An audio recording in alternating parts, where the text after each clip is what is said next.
Tahimik ang lungsod noong gabing yon. Yung katahimikan na parang may kinikimkim na sikreto. Galing ako sa mahabang shift, bit-bit ang pagod at mga tanong na ayaw sumagot.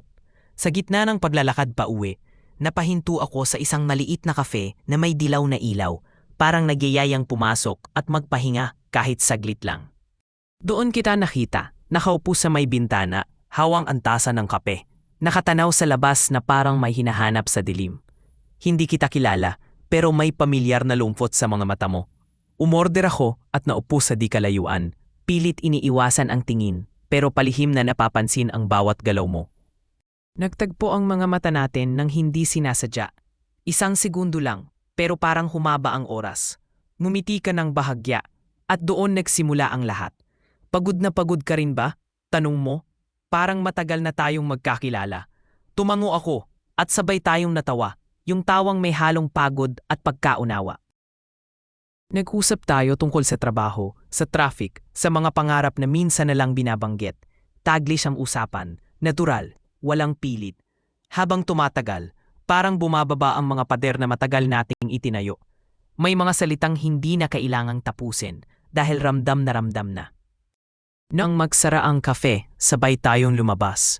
Mahangin ang gabi. At ang mga ilaw ng poste ay naglalatag ng mahabang anino sa kalsada.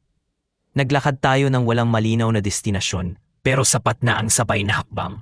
Walang tanong kung saan papunta. Parang ayaw muna nating malaman. Habang naglalakad, naging mas personal ang kwentuhan. Mga desisyong pinagsisihan, mga pagkakataong pinalampas. Walang panghuhusga, tanging pakikinig. Sa gitna ng mga salitang iyon, may nabubuong koneksyon.